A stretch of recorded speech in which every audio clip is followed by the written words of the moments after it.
ठीक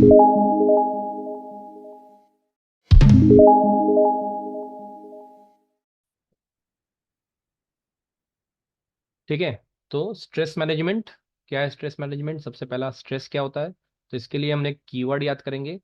इसी कीवर्ड को हम यूज करेंगे जब भी हम स्ट्रेस से रिलेटेड कोई क्वेश्चन का आंसर देंगे। तो क्वेश्चन क्या है कि व्हाट इज स्ट्रेस, तो आंसर क्या होगा कि stress can be defined as our emotional, mental, physical and social reaction to any perceive demand और थ्रेट्स।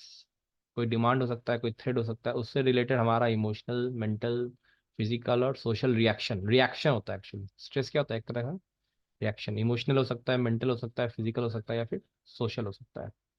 दीज डिमांड्स और थ्रेट, थ्रेट मतलब डर, डिमांड मतलब इच्छा। दीज डिमांड्स और threats are called what? Stressors. Stressors, ठीक है।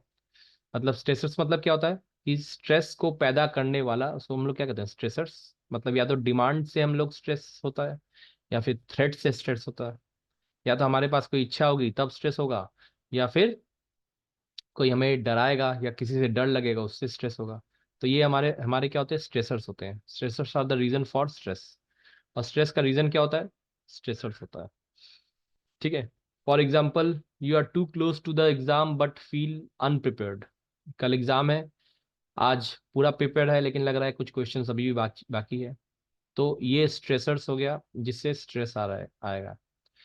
You are experiencing a loss of someone close in the family.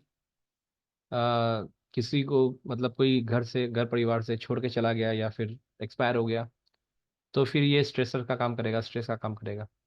ठीक है। You are worried about what people would think of you if you don't dress well और can not speak confidently. अच्छा नहीं कपड़ा पहने हो, या अच्छे से बात नहीं कर पाते हो, इंग्लिश नहीं बोल पाते हो, तो फिर ये भी एक स्ट्रेसर्स का काम करेगा जो कि स्ट्रेस पैदा करेगा। ठीक है। स्ट्रेस को मैनेज कैसे करेंगे? तो स्ट्रेस मैनेजमेंट क्या होता है? स्ट्रेस मैनेजमेंट, तो स्ट्रेस मैनेजमेंट के हमारे पास मेनली क्या है? 3 फॉर्मूले हैं। क्या क्या है? ABC स्ट्रेस मैनेजमेंट, ये बुक में भी है आपके पास। तो ये है, माउस नहीं काम कर रहा है। ये कौन सा ऑप्शन है? ये always keep in mind ABC stress management. तो स्ट्रेस आने पर क्या होगा? ABC फॉर्मूला लगाना पड़ेगा। कौन सा फॉर्मूला? ABC, KBC नहीं, ABC। तो ABC में number 1 A, adversity of the stressful event। B, belief or the way you respond to the event। C क्या है? consequences और action and outcome of the event। ये 3 है, ABC है। Adversity है, बिलीव है और कॉन्सिक्वेंसेस है। ABC, ये 3 हमारे क्या है? फॉर्मूला है जिससे कि हम स्ट्रेस को मैनेज कर सकते हैं। ठीक है। तो जैसे क्या आ गया हमारा? हम्म ये देखो, थोड़ा जूम करते हैं इसको, ये इसको रिमूव किया जाए। ठीक है। स्टेप 1, तो 3 स्टेप्स टू मैनेज स्ट्रेस। तो कैसे स्ट्रेस को मैनेज करेंगे? तो स्टेप 1 में क्या करेंगे? Be aware that you are stress. सबसे पहले तो पता होना चाहिए कि आप स्ट्रेस में हैं। कभी कभी ऐसा भी नहीं हो सकता कि आप स्ट्रेस में है कि आप स्ट्रेस में नहीं है, ये भी नहीं पता। तो सबसे पहले तो पता होना चाहिए कि आप स्ट्रेस में है। सेकेंड नंबर क्या है? Identify what is the causing, cause क्या है। सबसे पहले पता चल गया कि आप स्ट्रेस में है, भाई हाँ कुछ घबराहट हो रही है, दिल की धड़कनें तेज हैं, ठीक है, पसीना आ रहा है, टेंशन हो रहा है, तो ये स्ट्रेस हो गया। दूसरा क्या होना चाहिए स्ट्रेस को मैनेज करने के लिए? कि आपको आइडेंटिफाई करना पड़ेगा कि स्ट्रेस हो क्या रहा है। अब कल एग्जाम है तो आज स्ट्रेस हो रहा है, तो एकदम जाहिर सी बात है कि कल के एग्जाम का स्ट्रेस है। ठीक है। तो ये दूसरा चीज हो गया कि मुझे आइडेंटिफाई करना है कि स्ट्रेस क्या है। तीसरा पॉइंट क्या है? कि अप्लाई स्ट्रेस मैनेजमेंट मेथड। अब इसमें थर्ड ऑप्शन जो है, इसमें अप्लाई करना पड़ेगा कि हमको इस पे काम करना पड़ेगा। क्या करना पड़ेगा? सबसे बेसिक जो बात जो मैं भी ट्राई करता हूँ कि बात करना पड़ेगा। जैसे मुझे कभी कोई स्ट्रेस हो जाता है, किसके रिगार्डिंग? काम को लेकर स्ट्रेस हो जाता है। तो मैं अपना एक्सपीरियंस बताता हूँ इसमें कि मैं कैसे स्ट्रेस को दूर करता हूँ। कि जब मुझे काम आ जाता है और वो उस काम को मैं नहीं कर पाता हूँ, या फिर कर पाऊंगा लेकिन मुझे लगता है कि मैं नहीं कर पाऊंगा, तो उस समय मैं क्या करता हूँ? बात करता हूँ। अब किससे बात करेंगे? तो जो जिसे उस काम को आता होगा, जो एक्सपीरियंस आदमी होता होगा, या फिर जिसने उस काम को दिया होगा, इन तरह के इंसानों से मैं बात करता हूँ, और बात करने से क्या हो जाता है कि स्ट्रेस थोड़ा सा कम होता है, क्योंकि वो कोई ना कोई तरीका बताते हैं कि काम को ऐसे करना है। तो जैसे एग्जाम से पहले घबराहट होती है, तो आप किससे बात करते हैं? टीचर से बात करते हैं, अरे सर एग्जाम है, क्या होगा, ये एमसीक्यू का क्या होगा, इसका आंसर। तो आप क्या करते हैं? बात करते हैं। तो सबसे पहले क्या करिए? बात करिए। किससे बात करिए? जो आपसे काफी क्लोज हैं, तो उस टीचर से बात करो जो सबसे क्लोज है, उससे बात करो, उससे पूछो। ठीक है। कोई एक्सरसाइज करो, मूवी देखो। ठीक है, थोड़ा रिलैक्स हो जाओ, मतलब काम है मेरे पास लेकिन अभी थोड़ा दिमाग नहीं काम कर रहा है, तो थोड़ा वॉक पे चले जाओ। तो इस तरह से हम लोग क्या कर सकते हैं? स्ट्रेस को मैनेज कर सकते हैं। सोच लें कि अच्छा इस काम को हम ऐसे ऐसे करेंगे, तो इस तरीके से स्ट्रेस को मैनेज हम कर सकते हैं। ठीक है। उसके बाद क्या आता है? समझ में आया तीनों point? Yes sir. Yes sir. ठीक है। उसके बाद क्या आता है? उसके बाद आता है हमारा मैनेजमेंट टेक्निक्स। ठीक है, कौन कौन से मैनेजमेंट टेक्निक्स हैं? स्ट्रेस को मैनेज करने के कौन कौन से टेक्निक है? तो स्ट्रेस को मैनेज करने के हमारे पास कौन कौन से टेक्निक है, हम लोग देख लेते हैं। कहाँ गया स्कॉलर का? चला गया, हाँ। मैनेजमेंट टेक्निक्स क्या क्या है? Here are few simple stress management technique. तो जो मैं बता रहा था, थर्ड जो पॉइंट है ABC, तो सी में जो थर्ड पॉइंट है कि कैसे मैनेज करेंगे, तो उसमें से पहला क्या है? Time management. तो प्रॉपर टाइम दीजिए किसको? अपने काम को। Proper time management is one of the most effective stress relieving technique. Time दीजिए अपने आप का, आपको काम को, स्ट्रेस नहीं होगा। दूसरा, physical exercise and fresh air. जैसे स्ट्रेस हुआ, थोड़ा वॉक पे चले जाइए, ताज़ी हवा लीजिए, फिजिकल एक्सरसाइज करिए, जॉगिंग करिए। तो कभी कभी हम मैं मुझे बहुत ज़्यादा स्ट्रेस होता है, तो मैं अपना पर्सनल पर्सनल बता रहा हूँ कि जब मुझे थोड़ा स्ट्रेस होता है, कुछ काम आ जाता है मेरे ऊपर, और मुझे लगता है कि मैं मुझसे अभी नहीं हो पाएगा, या फिर अभी चाहिए काम, अभी नहीं हो पा रहा है, या फिर हैंडल नहीं हो पा रहा है, तो क्या करता हूँ मैं चला जाता हूँ वॉक पे। वॉक पे चला जाता हूँ, थोड़ा ताज़ी हवा लेता हूँ और सोचता हूँ कि इस काम को कैसे किया जाए। तो थोड़ा सा वॉक पे चलाता हूँ। वॉक भी एक तरह का एक्सरसाइज है। तो अब उस टेंशन में तो हम योगा नहीं कर पाएंगे, मेडिटेशन नहीं कर पाएंगे, क्योंकि टेंशन जब रहता है तो उसमें हम मेडिटेशन नहीं कर पाते हैं। तो हम वॉक पे चले जाते हैं। तो मैं कहीं किसी मंदिर में चला जाता हूँ, मंदिर में जाके सोचता हूँ। जनरली मैं संकट मोचन चला जाता हूँ। संकट मोचन में जाके मैं सोचता हूँ, कनेक्ट करना चाहता हूँ, मैं कनेक्ट करता हूँ मैं भगवान से कि इसका सोल्यूशन क्या होता है। कहीं ना कहीं से एक आइडिया आता है, हो सकता है भगवान ही दे मुझे आइडिया कि देखो ऐसा ऐसा करो। तो किसी ना किसी तरीके से वो आइडिया मेरे पास आ जाता है। Healthy diet. अब देखो, हेल्दी डाइट भी देखो, मैं तुमको एक्सपीरियंस बताता हूँ। अभी 2-3 दिन से मेरा पेट खराब चल रहा है। ठीक है। तो पेट खराब अगर चलेगा तो क्या होगा? जैसे मैं ऑनलाइन क्लास तो पढ़ा रहा हूँ, लेकिन अभी जो मेरा ऑफलाइन ट्यूशन है वो मेरा बंद चल रहा है। बंद क्यों चल रहा है? बंद इसलिए चल रहा है क्योंकि मेरा पेट खराब है। पेट खराब है तो स्ट्रेस।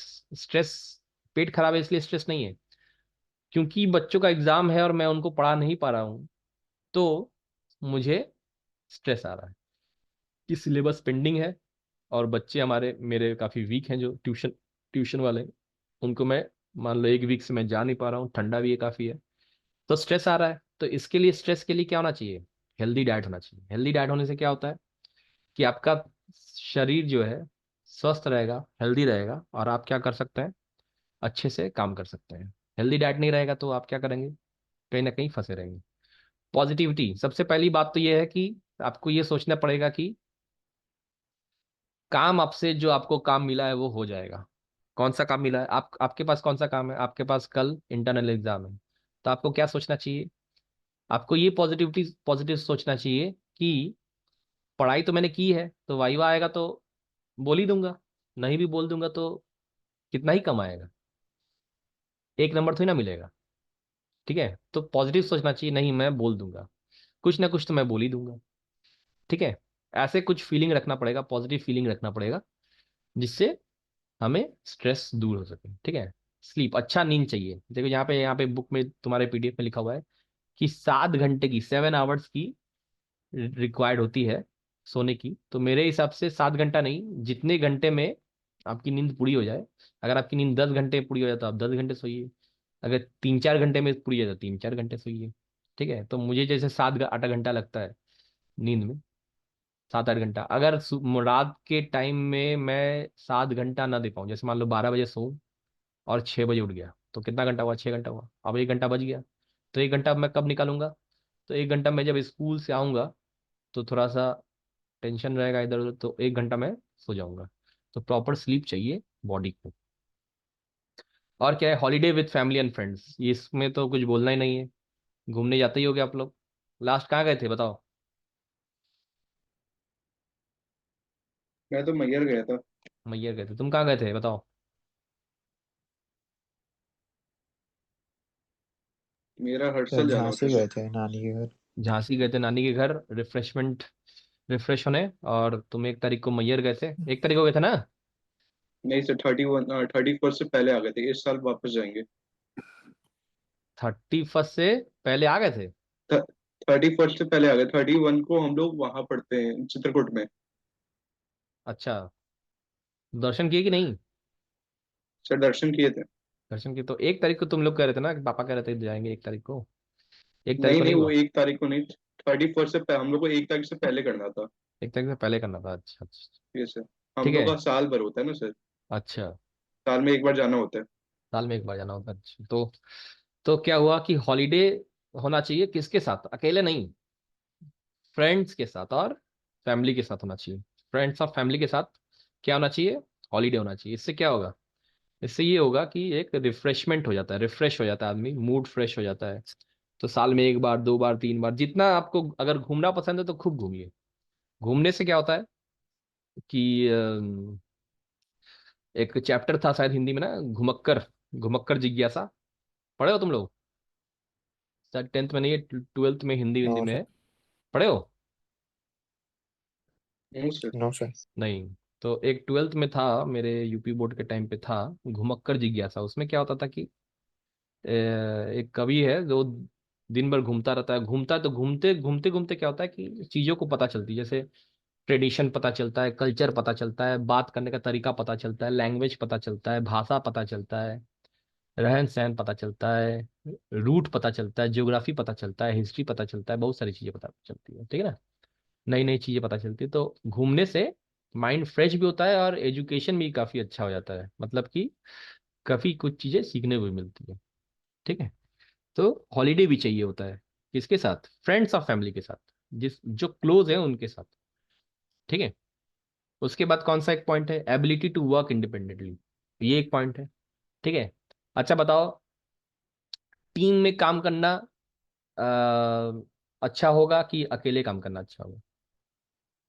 अकेले सर। टीम में। टीम में, अच्छा, एक कर रहा है कि टीम में, एक कर रहा है अकेले, दोनों में से कौन सही है।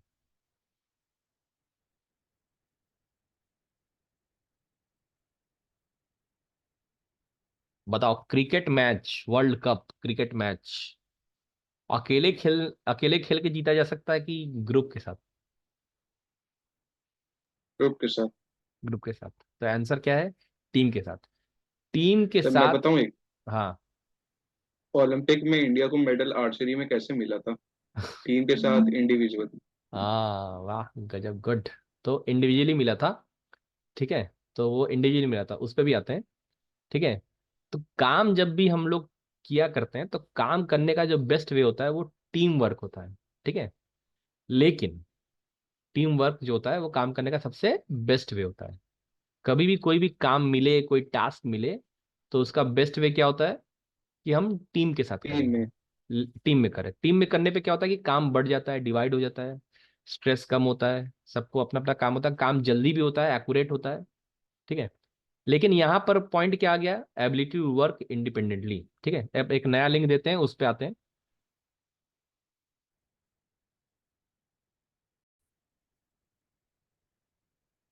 तो हम लोग ये बात कर रहे थे कि एबिलिटी टू वर्क इंडिपेंडेंटली। अब होता क्या है, हम्म, हम्म, तो काम हमेशा टीम वर्क ही अच्छा रहता है, बट अब टीम वर्क के बाद हमारे पास ऑप्शन ये आता है कि क्या अगर हमारे पास कोई ऐसा काम आ जाए जो हमें बिना टीम के मिले, कोई ऐसा काम जो बिना टीम के मुझे मिल जाए, तब हम क्या करेंगे। तो उस समय हमारे पास एक एबिलिटी होनी चाहिए कि बिना टीम के भी हम इंडिपेंडेंटली वर्क कर पाए। अगर हम टीम के भरोसे ही रहें और काम सिर्फ अकेले का हो, तब क्या होगा, तब तो पेंडिंग हो जाएगा। तो इसीलिए हमारे पास एक एबिलिटी होनी चाहिए कि हम इंडिपेंडेंटली भी काम कर सकें और टीम में भी रहें, तो फिर टीम में भी अपना रोल अच्छे से पार्टिसिपेट कर सकें, रिलेट कर सकें। ठीक है, जैसे becoming self aware, self monitoring, self correcting. तो अब जिसके पास एबिलिटी होती है खुद से काम करने का, मान लो कि मैंने होमवर्क दिया, जैसे तुम लोग को कॉपी वर्क करना होता है, तो कॉपी वर्क करना होता है तो ज्यादातर बच्चे क्या करते हैं कि जिसका हो जाता है कॉपी उससे लेके फिर करता है, तो वो इंडिपेंडेंटली वर्क करने लायक नहीं है। इंडिपेंडेंटली वर्क कौन करता है, जो पहली बार कॉपी करता है। तो तुम्हारे क्लास में बताओ कौन ऐसा बच्चा है जो सबसे पहले कॉपी देता है?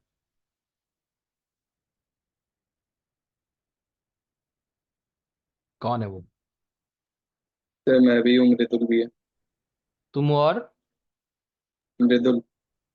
मृदुल।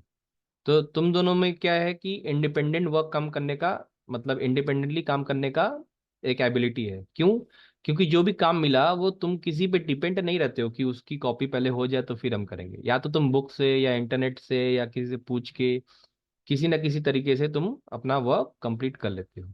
तो इससे क्या होता है, अगर ऐसा होगा तो देखो point number 1, becoming self aware, self monitoring, self correcting. तो तुम खुद आंसर लिख रहे हो तो तुमको पता है कि क्या हो रहा है, तुम मॉनिटर कर रहे हो, तुम खुद ही क्वेश्चन को गलत है सही है खुद कर रहे हो।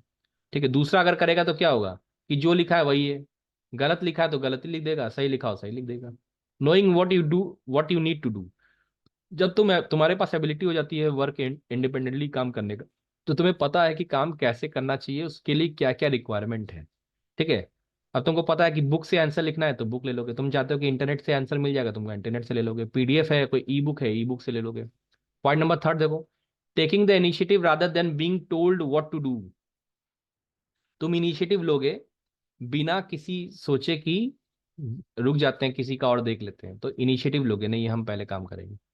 ठीक है, तो जो पहले इनिशिएटिव लेता है उसका क्या है, टीचर पे नजर भी जाती है कि अरे बच्चा ये तो पहला कॉपी दे रहा है, तो ये इसका मतलब क्या है, खुद से कर रहा है, इसका मतलब ये शार्प माइंडेड। फोर्थ पॉइंट देखो, recognising your mistakes and not blaming others.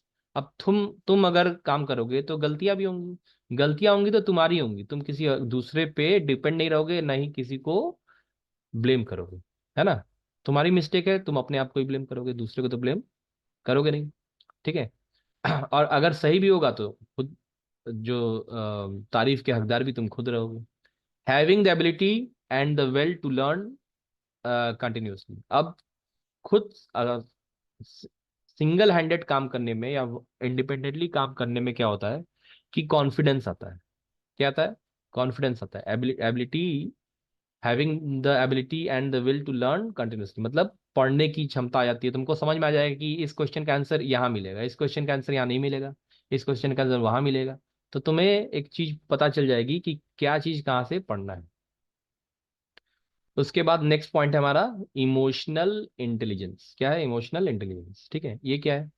Emotional intelligence का मतलब क्या है? Emotional intelligence is the ability to identify, manage one's own emotion as well as the emotions of others. खुद पे control करना अपने emotion को, अपने भावनाओं को, और दूसरों के भावनाओं को भी कंट्रोल करना या कंट्रोल करने में मदद करना है, इसको हम लोग कहते हैं इमोशनल इंटेलिजेंस। तो इसमें दो पॉइंट रहता है, एक होता है इमोशनल अवेयरनेस। ठीक है, इमोशनल अवेयरनेस क्या होता है? The ability to identify and name one's own emotion. अपने इमोशन को समझना कि ये काफी भावुक चीजें हैं, या फिर ये समझना कि नहीं इस चीज से मुझे गुस्सा आ जाता है, नहीं इस चीज मुझे पसंद नहीं है, हाँ ये चीज मुझे अच्छी लगती है, तो इस चीजों को समझना, अवेयरनेस। ठीक है, फिर harnessing emotions, the ability to harnessing apply emotion to task like thinking and problem solving. अगर कोई मतलब कि प्रॉब्लम सॉल्विंग का मतलब कि कोई अगर टास्क आ गया तो उसको समझना, ऐसा नहीं कि रोना धोना, करने लगना, ऐसा नहीं। ठीक है, इमोशन को कंट्रोल करते हुए समझना कि रोने से काम नहीं चलेगा, अभी यहाँ पे हमको क्या करना पड़ेगा, यहाँ पे हमें वर्क करना पड़ेगा, काम करना पड़ेगा। ठीक है, लास्ट वाला पॉइंट देखते हैं, मैनेजिंग इमोशन, अपने इमोशन को कंट्रोल में करना। ठीक है, रेगुलेट करना, अपने आप को समझना, अपने आप को समझना ही सबसे इंपॉर्टेंट होता है इमोशन को कंट्रोल करने में। ठीक है, some steps to manage emotional intelligence as are given below. Understanding your emotion, अपने आप को समझना, अपने आप को ऑब्जर्व करना। तुम जानते हो कि मैं थोड़ा भावुक किस्म का आदमी हूँ, तो जहाँ रोना धोना है तो मेरा भी आंसू निकल जाता है। तो इसीलिए कोई अगर जैसे किसी का डेथ हो जाता है तो मैं एज ए कर्टसी तो मैं जाऊंगा, लेकिन मैं काफ़ी देर तक नहीं रुकूंगा, क्योंकि मेरे आंख से आंसू निकल जाते हैं, या फिर मैं भावुक हो जाता हूँ, मैं स्ट्रेस में आ जाता हूँ। तो अपने आप को समझना। ठीक है, rationalize, do not take decisions abruptly, be rational in your thinking। ठीक है, हड़बड़ाहट में कोई डिसीजन ना लेना, सोच समझ के डिसीजन लेना। प्रैक्टिस, ठीक है, प्रैक्टिस लिखा है, ऐसे ही लिखा है।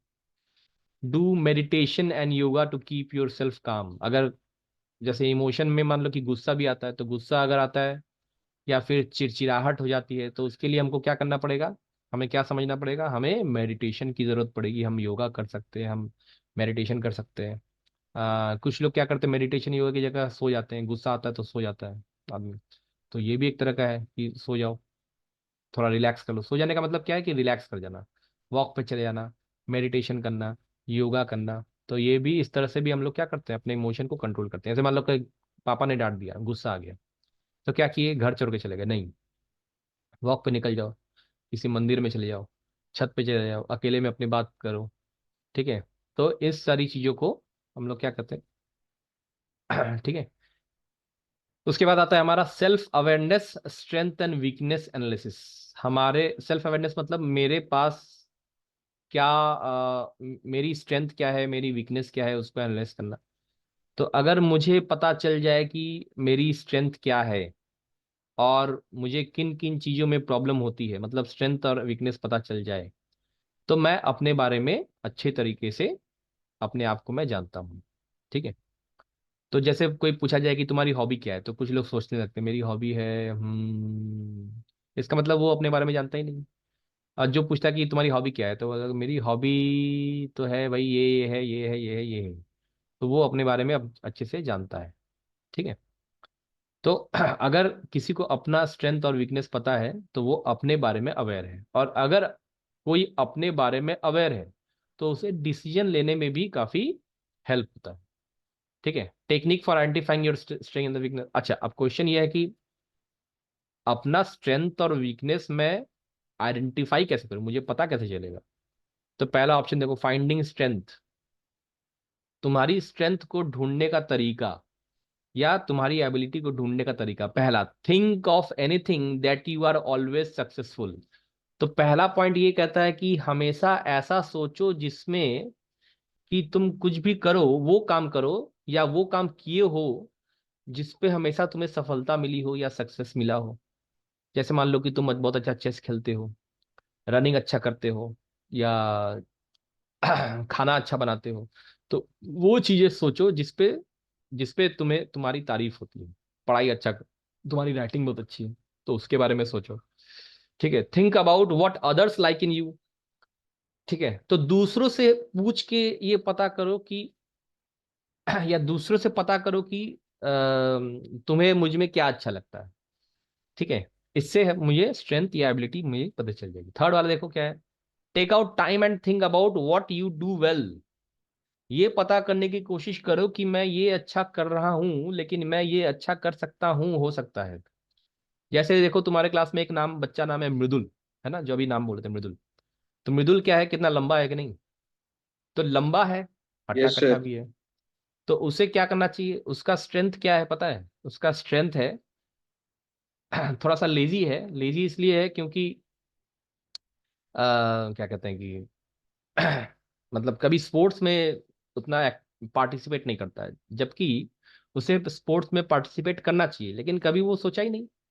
तो उसको सोचना चाहिए कि मेरी हाइट है और स्ट्रांग बंदा है, तो उसे किस में जाना चाहिए था, उसे स्पोर्ट्स भी। बास्केटबॉल। हाँ, बास्केटबॉल। जबकि मैंने उसको क्लास 7th में उसको बताया था कि क्लास उसकी हाइट अभी देखना 10th के हिसाब से तो ठीक है, लेकिन 7th में ही उसकी हाइट काफी लंबी थी, अगर तुम लोग पहचानते होगे उसको। तो 7th में ही तो मैं उसकी हाइट जानता काफी हूँ। लंबी हो गई थी, 6, 7, 8 में। तो मैंने उसको बहुत पहले ही बता दिया था कि बास्केटबॉल या ऐसा कुछ गेम जो है ट्राई करो, क्योंकि उससे तुम सक्सेसफुल हो सकते हो। तो ये सोचना, खुद से सोचना, दूसरा भी बताए और खुद से भी सोचना, इससे क्या होता है, एबिलिटी, अपना स्ट्रेंथ बढ़ता है। वीकनेस कैसे पता करेंगे?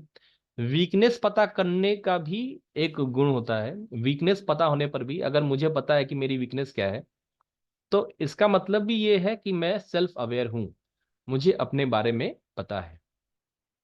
अगर मेरी वीकनेस है कि मैं बहुत इमोशनल हूँ, मैं रोने धोने लगता हूँ सीरियल देखने में, मूवी देखने में, तो मैं उस टाइप की मूवी देखूंगा नहीं। क्योंकि मैं वैसा मूवी देखूंगा मैं सैड हो जाऊंगा, मैं सैड हो जाऊंगा तो मेरे काम पेंडिंग हो जाएंगे, मैं सोचने लगूंगा, एक दिन दो दिन उसी में बीत जाएगा, तो मैं वैसा देखूंगा ही नहीं। तो अपनी वीकनेस को भी पकड़ना बहुत ही जरूरी है। तो फाइंड कैसे करेंगे?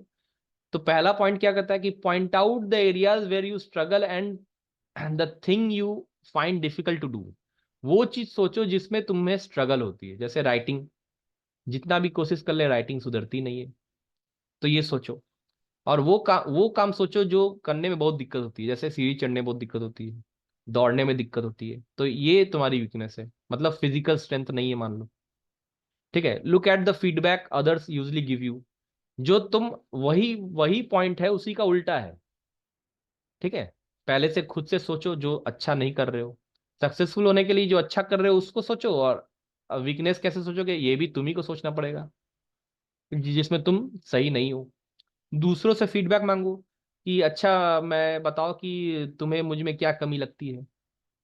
तो दूसरा बताएगा अरे यार तुम बहुत बोलते हो, अरे यार तुम बड़ी पकाते हो तुम। तो तो तुमको लगेगा अच्छा ठीक है, तो कम बात करना पड़ेगा, सीरियस रहना पड़ेगा, भाई 10th आ गया है। थर्ड पॉइंट क्या है? Be open to feedback and accept your weakness.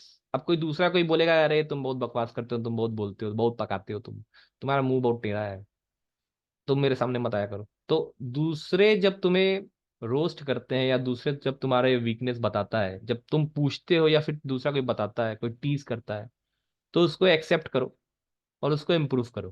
कोई कह रहा है अरे तुम बहुत बोलते हो यार, तो मत बोलो, शांत रहो, उसके पास जाओ लेकिन शांत रहो, एक क्वेश्चन पूछ के उससे बोलने दो। तो इससे तुम में क्या होगी, वीकनेस को पता चलेगा और इंप्रूवमेंट आएगी तुम्हें। Different between interest and abilities next point है। तो इंटरेस्ट क्या होता है, एबिलिटी क्या होता है? इंटरेस्ट मतलब मुझे क्रिकेट खेलना पसंद है, ये इंटरेस्ट हो गया। और एबिलिटी क्या होता है? अब एबिलिटी का मतलब है कि क्रिकेट खेलना पसंद तो है लेकिन खेलने नहीं आता है मुझे। अब बताओ इंटरेस्ट क्या है, दोनों एक एक इंटरेस्ट बताओ। Archery and cricket. Archery and cricket, तुम बताओ। Sir skating. स्केटिंग। अच्छा अब देखो, इसका बताता हूँ, प्रथम का बताता हूँ। तो प्रथम का इंटरेस्ट स्केटिंग में है और एबिलिटी भी है, क्योंकि अच्छा स्केटिंग करता है। सक्षम का तो मैंने देखा नहीं है, जबकि उसको मिला है सक्षम को, तो उसका इंटरेस्ट है सक्षम का इसमें, आर्चरी में, और एबिलिटी भी है। लेकिन क्रिकेट, मान लो कि अगर अच्छा भी हो नहीं भी हो, तो इंटरेस्ट है क्रिकेट में देखने में, लेकिन खेलने नहीं आता है। तो ये होता है इंटरेस्ट और एबिलिटी। इंटरेस्ट हो भी सकता है, देख के इन्फ्लुएंस हो गए तो इंटरेस्ट हो गया, लेकिन एबिलिटी का मतलब तुमको आता भी है या स्ट्रेंथ है वो। तो ये डिफरेंस होता है इंटरेस्ट और एबिलिटी में। ठीक है, तो तुम्हारे पास कैपेबिलिटी होनी चाहिए, तब जाके तुम्हारा वो एबिलिटी होगा। इंटरेस्ट का मतलब क्या है कि तुम देख देख के इन्फ्लुएंस हो गए किसी, मतलब जैसे मान लो कि टीचर को देख देख के अरे ये टीचर तो बहुत अच्छा पढ़ाता है, तो मुझे भी ये टीचर बनना है, तो इन्फ्लुएंस हो गए, जबकि पढ़ाने तुमको नहीं आता है। जैसे मान लो एक बच्चा अबू हुरैरा, वो देख देख के सीख, अरे सर बहुत अच्छा पढ़ाते हैं, सर बहुत अच्छा पढ़ाते हैं, जबकि उसको खुद का नॉलेज नहीं है। तो इंटरेस्ट है टीचर बनने का, बट एबिलिटी नहीं है टीचर बनने। क्या समझे? तो ये होता है इंटरेस्ट और एबिलिटी। इंटरेस्ट प्लस एबिलिटी भी हो सकता है। ऐसा भी हो सकता है इंटरेस्ट है लेकिन एबिलिटी नहीं है। ऐसा हो सकता है एबिलिटी है लेकिन इंटरेस्ट नहीं है। जैसे मृदुल का वाले अभी मैंने बताया कि एबिलिटी है बास्केटबॉल में या फिर किसी कोई इस तरह के गेम में, लेकिन इंटरेस्ट नहीं है उसका। ऐसा भी हो सकता है। ऐसा भी हो सकता है इंटरेस्ट भी है एबिलिटी है, जैसे तुम्हारा प्रथम है स्केटिंग वाला, इंटरेस्ट भी है एबिलिटी भी है। ऐसा हो सकता है कि इंटरेस्ट है लेकिन एबिलिटी नहीं है, मतलब क्रिकेट देखते हैं लेकिन खेलने नहीं आता है, ऐसा भी हो सकता है। उसके बाद का जो पॉइंट है, हमारा पॉइंट है सेल्फ मोटिवेशन। सेल्फ मोटिवेशन का मतलब क्या होता है कि खुद से मैं कैसे अपने आप को मोटिवेट करूं। तो पहला ही जो टॉपिक था सेल्फ अवेयरनेस वाले में मैं बोल रहा था कि खुद से बात करना, खुद को हैप्पी रखना, ये सारे पॉइंट्स होते हैं सेल्फ को अपने आप को मोटिवेट करना। खुद को मोटिवेट करके हम कोई गोल सेट कर सकते हैं, खुद को मोटिवेट करके हम कोई टारगेट अचीव कर सकते हैं। ठीक है। तो अपने आप में मोटिवेशन बहुत जरूरी है। तो कौन देगा मोटिवेशन? टीचर देगा, पेरेंट देगा, लेकिन सबसे पहले मोटिवेशन कौन देगा? तुम खुद दोगे। किसको? अपने आप को। ठीक है। क्या मोटिवेशन दोगे? बोर्ड का एग्जाम है, तो मुझे क्या करना है? पढ़ना है। कितना मार्क्स लाना है? 90+% लाना है। कैसे होगा? होगा, जरूर होगा। अगर पढ़ेंगे तो जरूर होगा, क्यों नहीं होगा? अच्छे से लिखेंगे जरूर आ जाएगा। ठीक है। टीचर हेल्प करेंगे, तो ऐसे मोटिवेशन मिलता है। तो qualities of self motivated people, जो सेल्फ मोटिवेटेड होते हैं उनकी क्वालिटी क्या होती है? नंबर 1 पहले देखते हैं। Know what they want from life. उन्हें पता है कि मुझे लाइफ से चाहिए क्या। मुझे आईएएस बनना है, मुझे आईपीएस बनना है। अभी 12th फेल देखे तो वो कैसे मोटिवेट हो गया। तो वो अच्छा, 12th फेल वाला कहानी दोनों दोनों लोग देखे हो ना? तो चलो मुझे बताओ कि वो सेल्फ मोटिवेटेड हुआ था? 12th फेल में। 12th फेल में दोनों देखे हो ना movie? Yes sir, yes sir, Yes, sir. Self अपने से तो वो सेल्फ मोटिवेटेड नहीं हुआ था। नहीं हुआ था। नहीं, वो मोटिवेट हुआ था। दुष्यंत सिंह करके एक डीएसपी आया था उसके गांव में, Yes, जिसने sir. चीटिंग रोकी। और चीटिंग तो वही तो रोकने के बोले बाद भी वो मोटिवेट नहीं हुआ। वो मोटिवेट कब हुआ? जब उसके भाई उसका को सामान पुलिस चोरी ने हुआ। पकड़ लिया था और वो गया था बंदूक लाने। लेकिन उसका दिमाग अचानक फिरा और वो सोचा कि चलते हैं उसके पास, क्योंकि वो ईमानदार आदमी है। क्योंकि उसके उसके पापा भी ईमानदार थे। तो उसको लगा कि ये ईमानदार आदमी है, ये रात को भी मुझे हेल्प करेगा। तो वो गया उसके पास।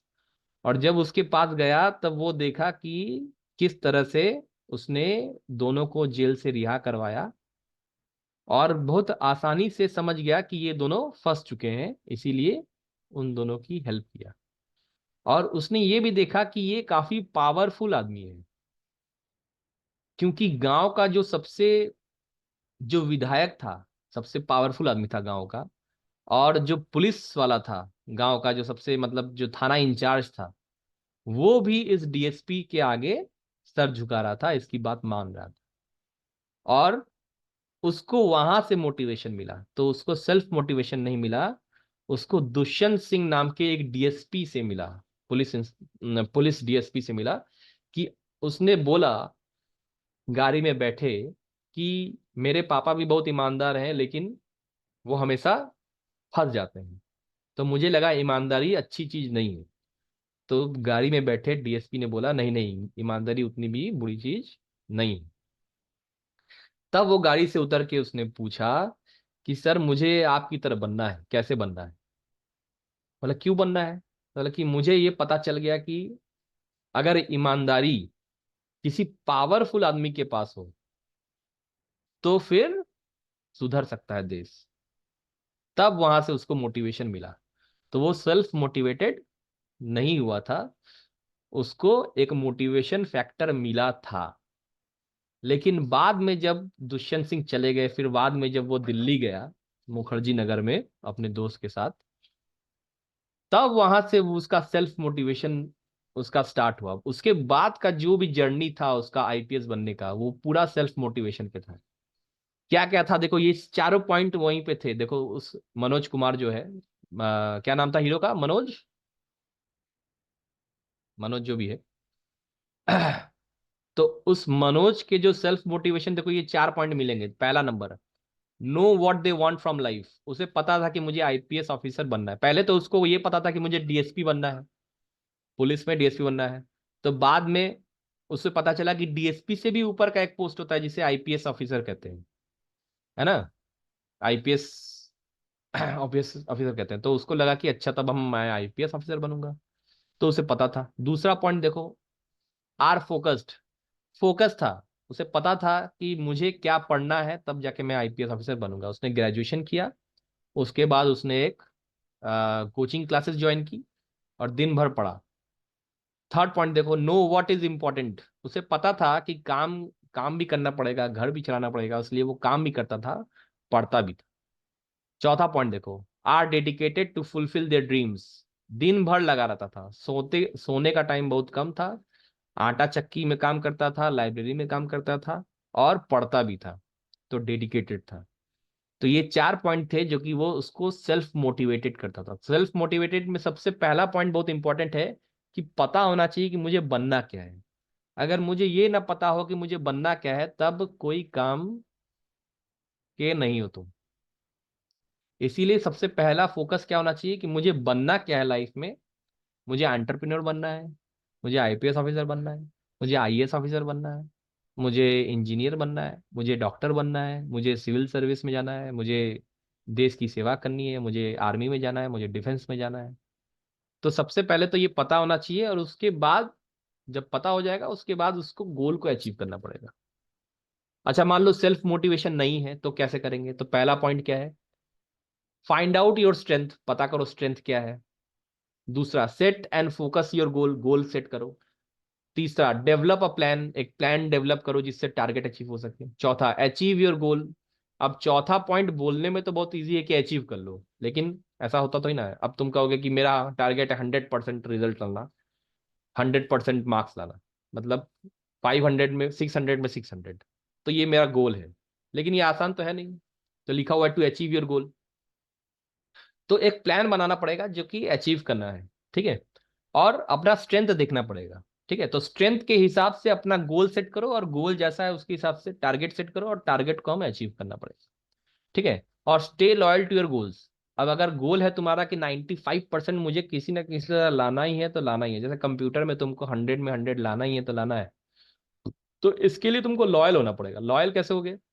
तुम्हें पढ़ना पड़ेगा, तुम्हें समझना पड़ेगा, तुम्हें बातें करनी पड़ेंगी अपने टीचर से, अपने दोस्तों से, ठीक है। तो लॉयल रहना पड़ेगा। लॉयल रहोगे तो गोल जरूर सेट हो जाएगा। चलो आते हैं फोर्थ सेशन में, जो कि लास्ट है, सेल्फ रेगुलेशन। सेल्फ रेगुलेशन और सेल्फ अवेयरनेस जो है, ये लगभग लगभग सेम है। तो सेल्फ अवेयरनेस का मतलब है कि अपने आप को जानना, और सेल्फ रेगुलेशन का मतलब है कि गोल को कैसे सेट करना, कैसे अचीव करना। इसको हम लोग कहते हैं सेल्फ रेगुलेशन, ठीक है। मतलब रेगुलर रहेंगे तो फिर तब ना हो पाएगा। जैसे डेली सिर्फ हम 6 घंटा सोएंगे, बाकी हम पढ़ेंगे, तभी ना हो पाएगा। ऐसा नहीं कि एक दिन 10 घंटा सो गए, तब तो ऐसा नहीं हो पाएगा। तो सेल्फ रेगुलेशन का मतलब कि गोल को कैसे सेट करना है, इसको हम लोग क्या कहते हैं? Self regulation. तो इसके लिए पॉइंट क्या है? गोल्स। गोल्स क्या है कि मुझे एक टारगेट सेट करना पड़ेगा कि इस डेट को, इस समय मैं आज से 5 साल बाद मैं इंजीनियर बन जाऊंगा। आज से 10 साल बाद मैं जो है आईपीएस ऑफिसर बन जाऊंगा। आज से 10 साल बाद मैं डॉक्टर बन जाऊंगा। तो ये गोल सेट करना पड़ता है। गोल पहले समझना पड़ता है कि गोल है क्या, फिर उसको हमको सेट करना पड़ता है, ठीक है। क्वेश्चन है कि हम सेट कैसे करेंगे गोल को, ठीक है। How to set goal? तो we can use SMART method to goals. SMART stands for, अब देखो ये काफी इंपॉर्टेंट है, एग्जाम में आता भी है स्मार्ट, ठीक है। नाइन्थ में भी था ये, नाइन्थ में भी आया था। तो गोल को सेट करने के लिए एक मेथड होता है जिसको हम लोग कहते हैं स्मार्ट। स्मार्ट का मतलब होता है स्पेसिफिक। एस से स्पेसिफिक, मतलब हमें ये काफी स्पेसिफिक होना पड़ेगा कि मुझे डॉक्टर बनना है या इंजीनियर बनना है। ऐसा नहीं चलेगा कि डॉक्टर बन जाएंगे, नहीं होगा तो इंजीनियर बन जाएंगे, नहीं तो एंटरप्रेन्योर बन जाएंगे, नहीं तो आईपीएस ऑफिसर देख लेंगे, नहीं तो क्रिकेटर बन जाएंगे, नहीं तो आर्चरी है, नहीं तो स्केटिंग है, कुछ तो कुछ नहीं, तो लास्ट में टीचर ही बन जाएंगे, ठीक है। जैसे ट्वेल्थ फेल में लास्ट में इंटरव्यू में बोलता है कि जब तक लक्ष्य की प्राप्ति नहीं होगी तब तक मैं रुकूंगा नहीं। तो कहती है कि लक्ष्य की प्राप्ति कैसे होगी, ये तो लास्ट अटेम्प्ट है, अगर हम नहीं नहीं हो पाएगा तब। तो कहता है लक्ष्य की प्राप्ति आईपीएस ऑफिसर बनना नहीं है, लक्ष्य की प्राप्ति है कि देश को जितना हो सके सुधारना है। तो आईपीएस ऑफिसर नहीं बनेंगे तो मैं जाके स्कूल में टीचर बनूंगा, वहां जाके बच्चों को बताऊंगा कि चीटिंग बुरी बात है, समझाऊंगा। तो ये स्पेसिफिक होना चाहिए। फिर एस के बाद क्या आता है? एम आता है। तो एम से क्या होता है? एम से होता है मेजरेबल। मेजरेबल का मतलब क्या होता है कि तौलना पड़ेगा, मेजर करना पड़ेगा, कि जो तुम्हारा गोल है उसको तुमको तौलना पड़ेगा, कि उसके लिए तुमको कितना काम करना पड़ेगा, कितनी मेहनत करनी पड़ेगी, कितना सोना है, कितना पढ़ना है, कितना टाइम पढ़ना है।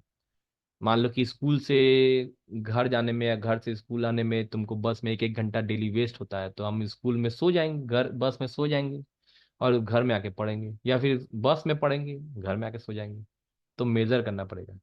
अचीवेबल, अचीवेबल का मतलब क्या होता है कि breaking down being goals smaller parts will, हाँ, छोटे छोटे हमें गोल सेट करने पड़ेंगे। तो अगर मुझे डॉक्टर बनना है तो मुझे सबसे पहले क्या करना पड़ेगा कि मुझे बायो साइड लेना पड़ेगा, बायो साइड में मुझे अच्छे से बायो पढ़ना पड़ेगा, छोटे छोटे गोल्स बनाने पड़ेंगे। फिर उसके बाद मुझे नीट की तैयारी करनी पड़ेगी, अच्छी कोचिंग करनी पड़ेगी। फिर मुझे क्वेश्चन प्रीवियस पेपर सॉल्व करने पड़ेंगे। तो अचीव करना पड़ेगा छोटे छोटे गोल्स जो कि रियलिस्टिक होने चाहिए। ठीक है, उसके बाद क्या है, टी फॉर बताओ। Time bound. Time bound. उसके बाद क्या है, टाइम बाउंड। टी से टाइम बाउंड। ठीक है, टाइम बाउंड का मतलब ये क्या मैं है? एक्सप्लेन कर सकता हूँ। हाँ बताओ बताओ। सर टाइम बाउंड का मतलब वो है कि आपको कितना दिन में अचीव करना है वो गोल। जैसे मेरा गोल हाँ। है कि मेरे को बोर्ड्स के लिए अच्छे से पढ़ना है 10 फरवरी तक। और हम्म। ऐसा अगर ये तो मेरा टाइम बाउंड हो गया। और लेकिन जैसे अगर मैं बोलूँ मुझे बस खाली पढ़ना है क्लास 10th के बोर्ड के लिए, उसमें टाइम बाउंड तो कुछ है नहीं। हाँ, नहीं होता करेक्ट है सर। Correct correct. तो जैसे मुझे अच्छा मार्क्स लाना है लेकिन मैंने कोई गोल सेट नहीं किया है कि इतना परसेंटेज लाना है या फिर मुझे इस सब्जेक्ट में अच्छा लाना है।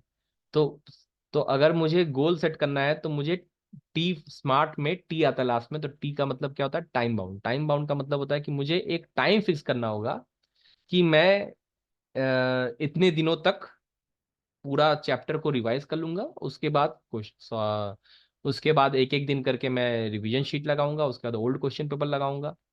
ठीक है, फिर ऐसे करके टाइम बाउंड सेट करना पड़ता है। ठीक है, कि आज मैं ये पढ़ूंगा, मंडे को ये पढ़ूंगा, ट्यूसडे को ये पढ़ूंगा। किसी ना किसी तरह से एक हमारे पास टाइम टेबल बनना चाहिए। तो टाइम टेबल सेट करेंगे, टाइम बाउंड करेंगे।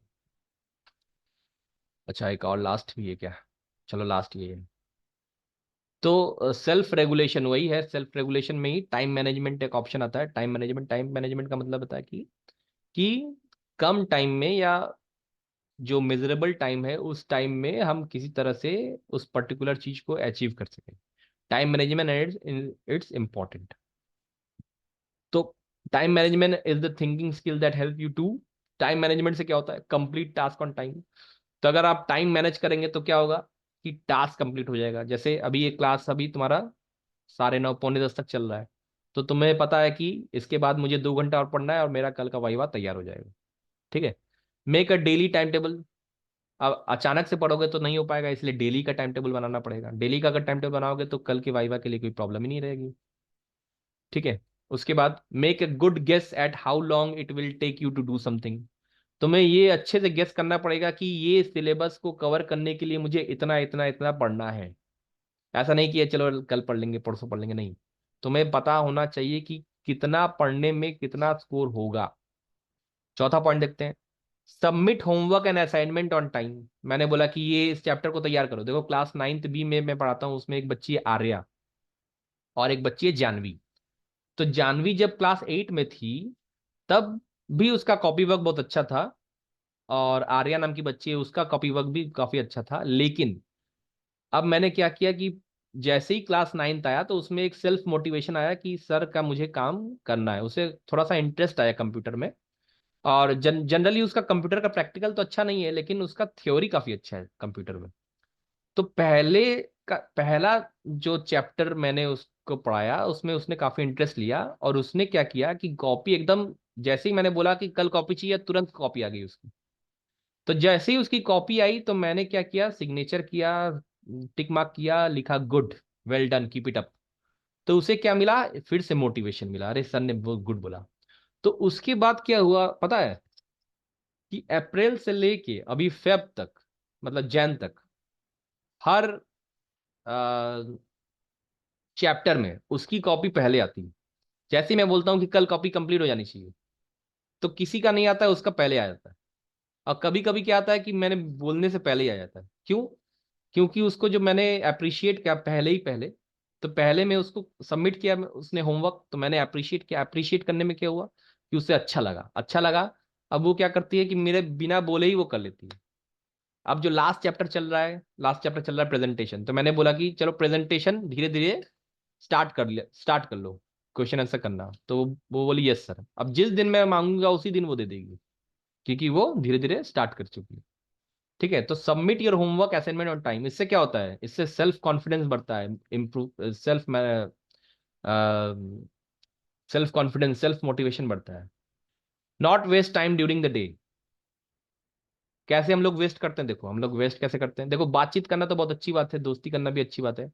अब जैसे ही एचआर में तुम्हारी क्लास टीचर हैं पूर्णिमा मैम है, तो पूर्णिमा मैम जैसी आती हैं तो इंग्लिश की टीचर इंग्लिश पढ़ाती हैं, तो तुम लोग आपस में बात करते रहते हो, क्यों ना मैम के पास जाके, मैम देखिए ये क्वेश्चन का ये आंसर है, मैंने अच्छा लिखा है, कैसा लिखा है मैम, तो मैम बोलेगा अरे तुमने तो बहुत अच्छा लिखा है।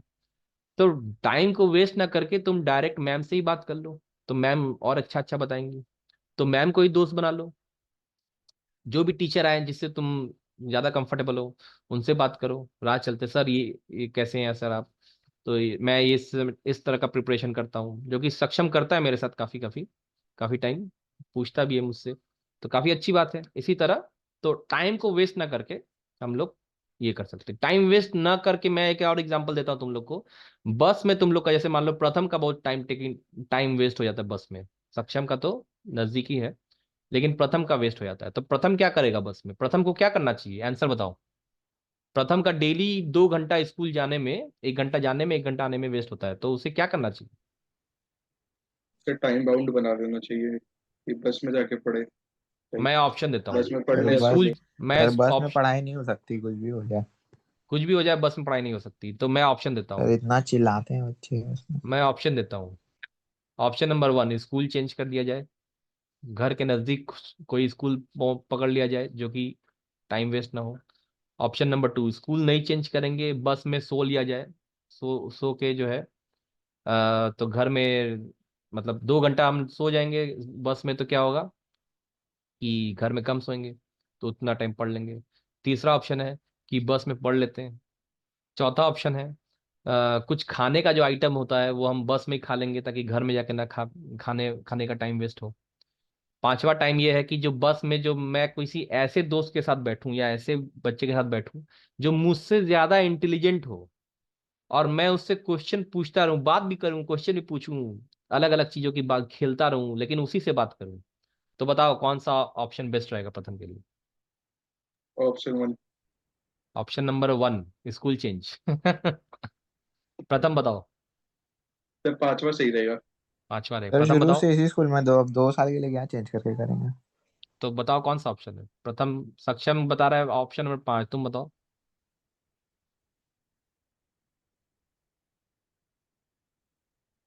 सर सही है, कोई दिक्कत नहीं है, टाइम का इशू नहीं होता।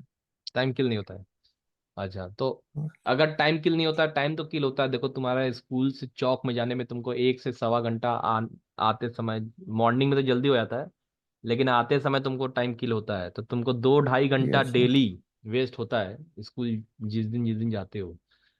तो इसका मतलब क्या है कि सेल्फ अवेयरनेस नहीं है। सेल्फ अवेयरनेस तो है, सेल्फ रेगुलेशन जिसे कहते हैं, सेल्फ रेगुलेशन नहीं है तुम्हारे में, क्योंकि तुमको समझ में नहीं आ रहा है कि मेरे साथ ये हो रहा है।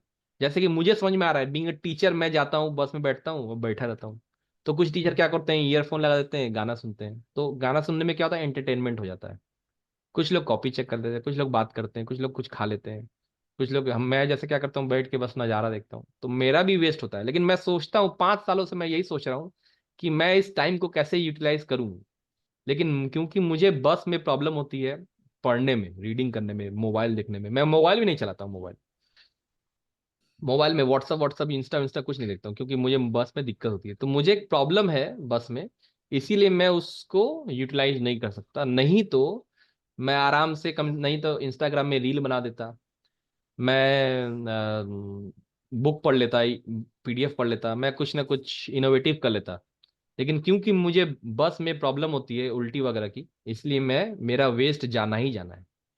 तो मेरा जो पहला ऑप्शन बताया था ना मैंने, सक्षम, वो मेरे लिए बेस्ट है। क्या यस सर। है, स्कूल छोड़ देना। दूसरा स्कूल ज्वाइन कर लो जहाँ पे बगल ही में हो, लेकिन बगल में मेरे कोई स्कूल ही नहीं है।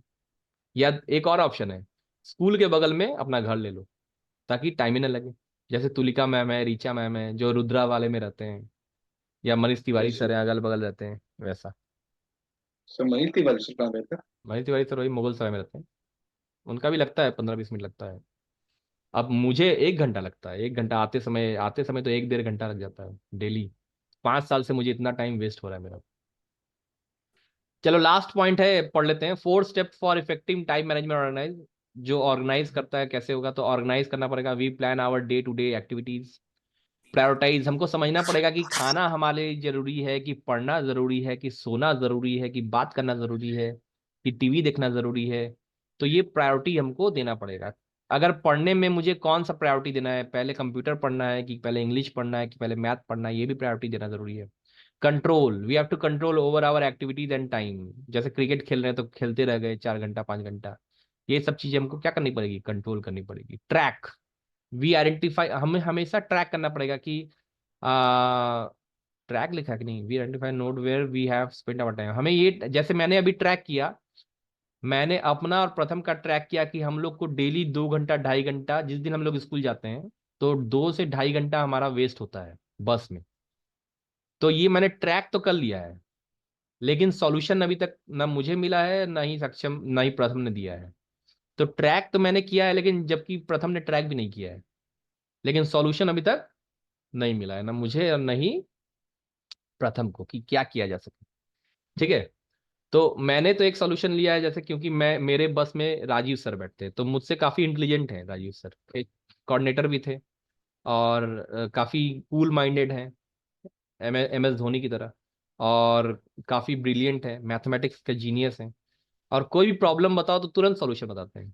तो मैंने क्या किया, अपना इसको क्या किया, ट्रैक तो किया कि टाइम वेस्ट होता है, तो मैं क्या करता हूँ, कोई प्रॉब्लम होता है ना, तो मैं, जैसे मैं बोला ना, वॉक पे चला जाता हूँ, मंदिर पे चलाता हूँ, मैं उनसे भी बात करता हूँ, तो वो मुझे बहुत बढ़िया बढ़िया सोल्यूशन भी देते हैं। समझे, तो उनसे बात करना, वो बहुत अच्छी अच्छी चीज बताते हैं। तो शेयर शेयर में इन्वेस्ट करना, वही बताया मुझे कैसे शेयर में इन्वेस्ट करना पड़ता है। तो देखो कितना अच्छी चीज सिखाया हमको, इन्वेस्टमेंट करना। ठीक है, तो ये रहा मेरा टाइम, और हो गया पूरा 1 घंटा फिर से। ठीक है, फिर सर ऑल। कल हम लोग एक्सटर्नल्स लेंगे, कौन, एक्सटर्नल्स लेंगे कि इंटरनल होगा, एसएसटी का और वही वाइवा? पवन सर आएंगे, पवन सर ही कर लेंगे पूरा। ठीक है, मतलब कोई दूसरा दूसरा नहीं नहीं नहीं आएगा? नहीं, बाहर से कोई नहीं आएगा। सर साइंस और मैथ्स में भी नहीं? सब कोई नहीं, कहीं नहीं, ओके सर, 10th में नहीं। Thank you sir, good night sir. Good night, best of luck. Thank you sir, good night sir.